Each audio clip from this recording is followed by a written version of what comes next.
Welcome back. बराह रास्त आपको ले चलेंगे इस्लामाबाद। इलेक्शन कमीशन के बाहर पाकिस्तान तहरीक इंसाफ के रहनुमा फवाद चौधरी मीडिया से गुफ्तगू कर रहे हैं। दुरुस्त बात है, और लेकिन सियासी इस्तेहकाम कैसे आएगा मुल्क में? सियासी इस्तेहकाम इस तरह तो नहीं आ सकता कि आप अपनी मर्ज़ी का लीडर ऑफ अपोजिशन बना दें राजा रियाज को और उससे काम चलाना शुरू कर दें। सियासी इस्तेहकाम ऐसे तो नहीं आ सकता आप पंजाब में अपने बेटे को जाली वज़ीर आला बना दें और उससे काम चलाना शुरू कर दें। सियासी इस्तेहकाम आता है जब आप आइन पे अमल करते हैं, और आइन के ऊपर अमल होगा कि आप नए इंतखाबात की तरफ जाएंगे। ये जो असम्बली है जिसमें एक मकबूजा स्पीकर, एक मकबूजा मेंबरान के साथ जो है वो असम्बली का इजलास चला रहे हैं। अब आप 3 दिन से देख रहे हैं असम्बली के इजलास में क्या बात हो रही है। परसों BAP के लोगों ने कहा कि टेलीफोन कॉल्स के ऊपर बिजनेस चल रहा है असम्बली का। कल जो आपके थे तरीन साहब, उन्होंने ये बात कही। कल फहमीदा मिर्ज़ा ने ये बात जो है वो कही, और आज जो है वो ये मुसलसल ये बात जो है वो आ रही है कि ये असम्बली का इजलास जो है ये मुसलसल एजेंडे के ऊपर नहीं आ रहा, कॉल्स पे चल रहा है, जिसकी वजह से एक एनॉमली पैदा हो गई है मुल्क में। इस वक्त जो पाकिस्तान की जो सियासी सूरत हाल है वो यकीनन बड़ी कशीदा है, और उस कशीदगी का एक अहम वजह यह है कि मुल्क में इंतखाबात नहीं कराए जा रहे। अगर आप मुल्क में मुआशी इस्तेहकाम चाहते हैं तो उसके लिए सियासी इस्तेहकाम चाहिए, और सियासी इस्तेहकाम के लिए आपको इंतखाबात की तरफ जो है वो जाना पड़ेगा। जहाँ तक इलेक्शन कमीशन में आज ये जो बात है कि हमारे मेंबरान का फौरी तौर के ऊपर किया जाए, हम समझते हैं कि इलेक्शन कमीशन इसके ऊपर फौरी अमल करे। हमारे रिज़र्व सीट्स के ऊपर जो नए MPAs हैं उनका नोटिफिकेशन जो है वो जारी किया जाए, और उसके बाद वज़ीर आला का नया इंतखाब जो है वो अमल में लाया जाए, ताकि पंजाब की हद तक जो है वो आइन के ऊपर अमल हो। डॉक्टर मुज़ाहिर, असल मसला ये उठ रहा है कि इलेक्शन कमीशन और ख़ास तौर पे चीफ इलेक्शन कमिश्नर वो आइन को बदलना चाह रहे हैं। ये जो इन्होंने 5 रिजर्व सीट्स की नोटिफिकेशन रोकी है, ये आइन की खिलाफ वर्जी है। लाहौर हाई कोर्ट ने वाजे कर दिया है। बार बार इलेक्शन कमीशन और ये ख़ास तौर पे चीफ इलेक्शन कमिश्नर ये आइन को बैक डोर से बदलना चाह रहे हैं, जो कि इलीगल है। और हम समझते हैं इलेक्शन कमीशन और चीफ इलेक्शन कमिश्नर ख़ास तौर पे इस्तीफ़ा दें, क्योंकि उनकी क्रेडिबिलिटी बिल्कुल ख़त्म हो गई है, और ये इलेक्शन कमीशन साफ और शफाफ इलेक्शन करा ही नहीं सकता। इस वास्ते वक्त आ गया है कि कानून की बालादस्ती हो फिर से। मैं समझती हूँ सुप्रीम कोर्ट को भी एक्शन लेना चाहिए, और चीफ इलेक्शन कमिश्नर की इज्जत इसी में है कि वो खुद इस्तीफ़ा दे दे, क्योंकि जो उसकी कोशिश जारी है कानून वो आइन को बदलने की, आइन के खिलाफ फैसले करने की, वो सारे रद्द होते जा रहे हैं सुपीरियर कोर्ट्स के तरफ से। तो अब मेरा ख्याल में हमारी अब डिमांड है कि 5 जो ये हैं क्या कहते हैं रिज़र्व सीट्स की फौरी तौर पे नोटिफिकेशन हो, क्योंकि लाहौर हाई कोर्ट का यही फैसला था कि फ़ौरन नोटिफाई करें, और इलेक्शन कमीशन उस फैसले पे बैठा हुआ है, एक्शन नहीं ले रहा। ये वाज़े तौर पे कंटेम्प्ट ऑफ कोर्ट भी है। और दूसरी बात एक मैं चीज़ ऐड करना ये चाहता हूँ कि हमने रेफरेंस फाइल किया हुआ है मेंबर इलेक्शन कमीशन के जो सिंध से हैं फैसल वोडा साहब की तरफ से। अब वो रेफरेंस पेंडिंग है तकरीबन सुप्रीम कोर्ट में कम से कम 2-2.5 महीनों से। सवाल ये पैदा होता है सुप्रीम कोर्ट वो रेफरेंस क्यों नहीं सुन रही। अब president of Pakistan supreme court को कह रहे हैं कि कमीशन बनाया जाए साइफर के ऊपर, वहाँ कमीशन नहीं बन रहा। यहाँ आप रेफरेंस फाइल कर रहे हैं, वो रेफरेंस जो है वो वहाँ पे नहीं सुना जा रहा। आप अभी जो ये जो PTI को या जो पाकिस्तान की सबसे बड़ी सियासी जमात है, आप दीवार से लगा के अचीव क्या करना चाहते हैं?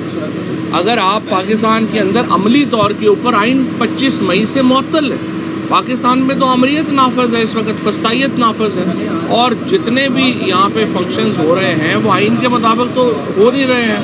अब ये हमारा प्रॉब्लम इस वक्त ये है, PTI जो है, अगर हम वायलेंस की तरफ जाना चाहें, आज हमें क्या कमज़ोर समझा जा रहा है कि जी 25 तारीख को आपने वायलेंस नहीं किया, तो अगर आपने वायलेंस नहीं किया तो आप कमज़ोर हैं। आप क्या मुल्क की सबसे बड़ी सियासी जमात है ये एक्सपेक्ट करना चाहते हैं कि वो अपनी मिलिटेंट विंग्स बना लें जैसे कोई मजहबी शिद्दत पसंद पार्टियों ने बनाए हुए हैं? क्या हम अपनी जो सबसे बड़ी सियासी जमात है जो वफाक की वाहिद सियासत है हम उससे ये एक्सपेक्ट करते हैं कि वो आएँ और यहाँ पे जो है वो कत्लो खून हो? आप आइन के ऊपर अमल करते हैं, आप ये कहते हैं कि जब भी इस तरह की सूरत हाल पैदा होगी आप कोई आर्बिटर होता है, कोई मामलात को आइन के मुताबिक हल करने की बात होती है। हम यहाँ देख रहे हैं कि आइन के मुताबिक बात जो है वो नहीं हो पा रही, जिसकी वजह से पाकिस्तान में इस वक्त जो बहरान है वो आइन के ऊपर अमल ना करने की वजह से हो रहा है। और इंशाअल्लाह ताला मुझे पूरी उम्मीद है कि ये जो इस वक्त की सूरत हाल है उसको हम आगे चलेंगे। इसके साथ साथ मैं ये भी आपको बताता चलूँ, आज हमने फैसला किया है कि जो 25 हमारे लोटे असम्बली में बैठे हुए हैं उनको भी हम इंस्ट्रक्शन जारी कर रहे हैं कि वो बजट में हुकूमत का साथ नहीं देंगे, क्योंकि आर्टिकल 63A में ये भी वाज़े तौर पे है कि वो जो अपना गन कोर्ट्स हैं या जब तक वो उनका डिक्लेयर नहीं होता कि वो डी सीट नहीं होते वो अमल दरामद के पाबंद हैं, तो उन्हें भी इंस्ट्रक्शन जारी की जा रही हैं कि वो बजट में साथ नहीं देंगे। और हमें उम्मीद है कि ये बजट भी हुकूमत पास नहीं करवा सकेगी। असद उमर साहब आ गए हैं, यहाँ से आगे पहुँचे उसकी नोटिफिकेशन की तो बात कर ली होगी ना? नहीं, दोबारा अच्छा जी, बिस्मिल्लाहिर्रहमानिर्रहीम। 3-4 चीज़ें जल्दी हम बात करेंगे जी। सबसे पहली तो जो रिज़र्व सीट्स की कोर्ट का ऑर्डर आ चुका है। पहले भी इलेक्शन कमीशन ने जो फैसला किया था वो बिल्कुल वाज़ेह नज़र आ रहा था कि आइन से मुतसादिम है। खैर वो हाई कोर्ट ने फाइनली फैसला कर लिया है, उसका ऑर्डर भी अभी इशू हो जाएगा या हो चुका होगा। तो एक तो हम एप्लीकेशन लेके आए हैं कि फौरी तौर पर इन सीट्स के ऊपर जो तरीके इंसाफ के नामजद लोग हैं उनकी नोटिफिकेशन की जाए, क्योंकि पंजाब के अंदर इस वक्त एक गैर कानूनी हुकूमत चल रही है जिसकी कभी वोटिंग होती है किसी होटल के अंदर, जिसके बजट पास होते हैं किसी कन्वेंशन सेंटर के अंदर। इस वक्त एक बिल्कुल गैर आइनी गैर कानूनी हुकूमत वहाँ पर चल रही है और उसके ख़त्म होने के दिन आ गए हैं। लेकिन उसके लिए पहला कदम ये ज़रूरी है कि इलेक्शन कमीशन अब अपना फ़र्ज़ पूरा करे, जो पहले कर देना चाहिए था नहीं किया, वो फौरी तौर पे किया जाए। दूसरी बात जो मैं करना चाहता हूँ जी वो ये है कि पंजाब के अंदर इस वक्त इलेक्शन जो होने जा रहे हैं, जो 20 सीटें हैं, जिसके बाद ये सबको पता है कि हमजा की हुकूमत बचनी नहीं है, ये हुकूमत ख़त्म हो जानी है। वैसे ही अभी तो जजमेंट आ जाएगी 63A की जो तशरीह की है वो तो हुकूमत उसी वक्त ख़त्म हो जानी है। उस्मान बुज़दार को दोबारा वज़ीर आला बन जाना चाहिए। लेकिन अगर ये बात वहाँ तक जाती भी है इलेक्शन तक, तो इलेक्शन के बाद तो ये बचनी नहीं है हुकूमत। अब उसके अंदर हो क्या रहा है जी? एक पुराना मुसलमा असूल है कि आप 8300 पर मैसेज करते हैं और आप पता करते हैं कि मेरा वोट कहाँ है। और जाहिर है कि ज़्यादा इस वक्त लोगों को ज़रूरत उस वक्त होती है जब कोई इलेक्शन करीब होता है। अब इन 20 हल्कों में जहाँ पर ये इलेक्शन हो रहा है, लोग जो वहाँ पर वो 8300 पर मैसेज करते हैं तो उनको जवाब में जो पता आ रहा है वो पता आ रहा है कि जहाँ अगले जनरल इलेक्शन में जाके वोट डालना है। ये तो सीधी सीधी धांधली के मुतरादिफ हो गया कि आप गुमराह कर रहे हैं वोटर को और उसको गलत इन्फॉर्मेशन दे रहे हैं। इसकी भी एप्लीकेशन हम डाल चुके हैं यहाँ पर कि उसके ऊपर फौरी तौर पर फैसला किया जाए और फौरी तौर पे आज ही से इलेक्शन कमीशन को करना चाहिए कि जो वोटिंग लिस्ट है, जिस वोटिंग लिस्ट की बुनियाद पे इलेक्शन होने जा रहा है, वही वोटिंग लिस्ट 8300 में 8300 के ऊपर हो। वोटर अपना मैसेज करे और उसको पता चल जाए कि उसने किधर जाना है वोट डालने के लिए, उसका वोट ठीक जगह है या नहीं है। तीसरी चीज़ जो खबरें आ रही हैं, यास्मीन राशिद ने एक मीडिया टॉक की और उन्होंने कहा कि वाज़ेह अंदरूनी मुदाखलत, पहले कौमी सलामती कमेटी ने कहा था कि वाज़ेह बैरूनी मुदाखलत नज़र आ रही है अदम एतमाद की तहरीक के अंदर। अब इस इलेक्शन के अंदर वाज़ेह अंदरूनी मुदाखलत नज़र आ रही है। तो उनसे तो सवाल पूछेंगे, लेकिन मेरा सवाल इलेक्शन कमीशन से कि जब टेलीविज़न पे आके एक सीनियर सहाफ़ी एक ख़ास हलके का नाम लेकर बोलता है कि 15,000 वोट जाली वोट उसको पहले से दे दिए जाएंगे, तो इलेक्शन कमीशन ने नोटिस क्यों नहीं लिया? डस्का के इलेक्शन में तो रात को 2 बजे खुल गया था इलेक्शन कमीशन। या अब इलेक्शन कमीशन क्यों खामोश है? जब पंजाब की सदर हमारी पुरानी पिछली हुकूमत की और इंशाल्लाह जल्द दोबारा सूबाई वज़ीर यास्मीन राशिद एक बात बोल रही है कि मुदाखलत हो रही है, गैर आइनी मुदाखलत हो रही है, तो इलेक्शन कमीशन खामोश क्यों है?